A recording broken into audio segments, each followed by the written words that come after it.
환자분이 오셨어요. 피부가 완전히 뒤집어져서 진물이 나고 가렵고 아니 어쩌다가 이렇게 되셨어 했더니 염색한 후에 갑자기 이렇게 다 뒤집어져서 정말 너무 괴롭다 이러고 오셨거든요. 사실 이런 분들 꽤 많으십니다.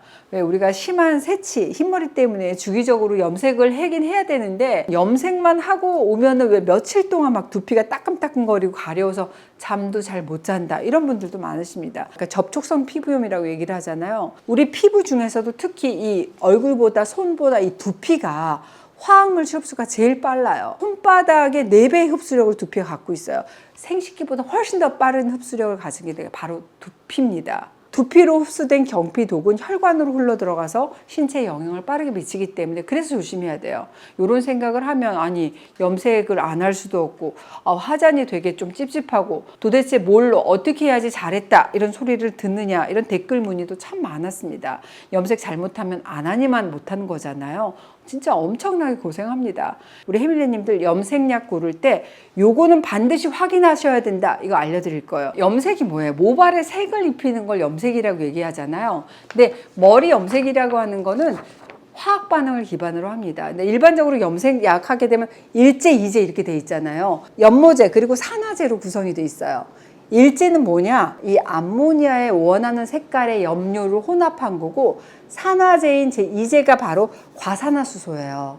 이 염색할 땐 2가지 성분 섞어 사용하는데 이 암모니아 어떤 역할을 하냐면 화학적인 자극을 가해서 머리카락을 이렇게 부풀게 만들어서 큐티클 층을 들뜨게 합니다. 그리고 이 과산화수소가 머리카락 속에 있는 멜라닌 색소를 파괴해서 모발의 원래 색깔 대신 원하는 색깔의 연모제가 그 자리를 메우는 그런 원리를 가지고 있어요. 염색약 바로 안 한 거예요. 기다리는 이유가 바로 이 멜라닌이 탈색하고 염료가 제자리에 안착할 수 있는 그 시간을 주기 위해서거든요. 그런데 우리가 염색 한 번만 하지는 않잖아요. 염색을 자주 하다 보면 암에 걸린다는 얘기 들어보신 적 있으실 거예요. 실제로 염색약 그리고 암과의 관련성을 다룬 연구들이 꽤 있습니다. 미국 남캘리포니아대 연구팀이 1,500명의 방광암 환자 그리고 일반인들을 조사한 결과 염색약을 한 달에 한 번 1년 이상 사용하는 여성은 방광암에 걸릴 위험이 2배 이상 큰 것으로 나타났어요. 염색약 중에서 화학 성분인 파라페닐렌 다이아, 일명 PPD다 이렇게 불리우는 성분이 대사되는 과정에서 방광에 머물러 그러면서 세포 변이를 유발하고 암을 일으킨다는 게 학계 추측입니다. PPD 성분이 암?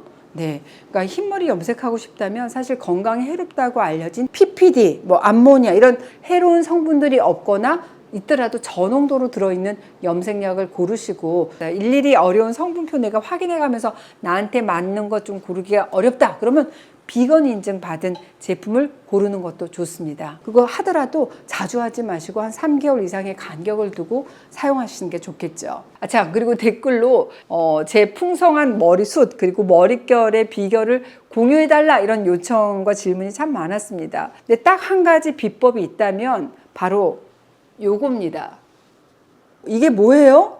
본초 진액. 이거 만들어 놓고 수시로 두피하고 모근에 이렇게 뿌려줘요. 이게 되면 이렇게 두피에 이렇게 보호막을 형성해서 두피 장벽이라는 걸 형성하거든요. 수분 코팅을 이렇게 해줘서 그런지 염색을 해도 되게 모발에 힘 있다는 소리 많이 들어요. 염색하기 전에 뿌려주는 본초 진액 만드는 방법 알려드릴게요. 본초 진액 재료는 바로 이거예요. 총 합이 50g인데 물 1리터와 함께 넣고 중약불에서 30분 동안 달여주시면 됩니다. 이 생지황은 두피 열을 내려서 탈모를 예방하고 지루성 두피염이 있다든지 모낭염, 원형 탈모에 좋은 약성을 가지고 있어요. 한방에서 유명한 탈모 처방이죠. 이선환이라는 처방이 있는데 측백엽하고 당귀로 구성된 이 이선환이에요. 고수에는 머리카락이 빠지는데 신요하다 이렇게 기재되어 있을 정도예요. 특히 두피열은 탈모 호소하는 분들이 말하는 공통된 증상의 하나거든요. 그럴 때 두피열을 내려준다 생각하시면 좋고 미리 계량해 놓은 본초들을 넣겠습니다.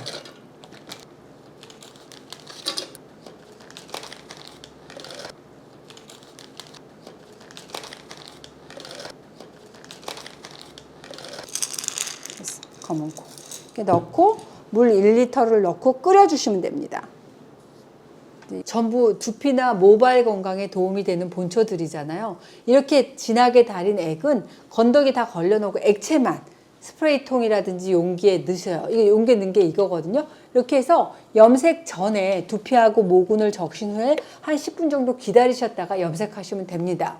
염색하기 직전에 이렇게 해도 되는데 저는 염색하기 한 3일 전부터는 좀 본격적으로 해요. 사실 염색 안 하더라도 평소에 해주시면 좋습니다. 근데 너무 많이 뿌려버리면 염색이 잘 되지 않을 수도 있어요. 두피하고 모근에만 골고루 뿌리되 모발에는 되도록 안 묻도록 최소한으로 해주세요. 지금이 저녁 9시 반. 지금 염색하려고 합니다. 빗이 있다 그럼 빗에 묻혀도 되고 저는 그냥 모발에 직접 바르기도 합니다. 염색 한번 하려면 일제 이제 섞어야 되고 그릇에 해서 비벼야 되고 그런데 이건 그릇도 필요 없고 이렇게 펌핑을 하게 되면 일제 이제가 한꺼번에 이렇게 나와요. 그래서 이거 손으로 발라도 되고 빗으로 이렇게 발라주시면 됩니다. 그래서 염색하려고 하는 여기 이런 데 머리다가 이렇게 해주시면 돼요. 그냥 그렇지 않으면 펌핑해서 이렇게 뿌려줘. 그 다음에 쓱쓱쓱쓱 발라줘. 이렇게 해서 한 10분 정도만 방치해 주세요. 그런 다음에 물을 묻혀가지고 염색 모발에 마사지 하듯이 거품 마사지를 해주시면 돼요. 염색을 더 잘하게 해주고 나 헤어팩 안 했는데도 헤어팩 하는 효과, 그러니까 두피 트리트먼트의 효과를 주더라고요. 그런 다음에 샴푸 따로 필요 없어요. 그냥 헹궈내시면 됩니다. 지금 제가 샴푸 안 했잖아요. 지금 보시면 이렇게 사이사이 염색이 굉장히 자연스럽게 잘 됐다 하실 거예요. 근데 지금 제가 눈 뜨고 있잖아요. 눈 안 아파요. 냄새가 없고 일단 하고 나면 두피가 막 따가울 때도 있잖아요. 두피가 안 따갑습니다. 맞다. 본초 진액 이거 안 보여드렸네. 사실 염색 이렇게 하고 나서도 본초 진액으로 이렇게 본초 진액 만들어서 두피에 뿌려줘서 적당히 두피에 이렇게 수분감이 있을 때 그때 염색하면 좋더라고요. 제가 다음 시간에는 푸석한 머릿결을 좀 풍성하고 윤기 있게 유지하는 방법도 알려드릴게요. 이거 효과 짱입니다. 기대하세요.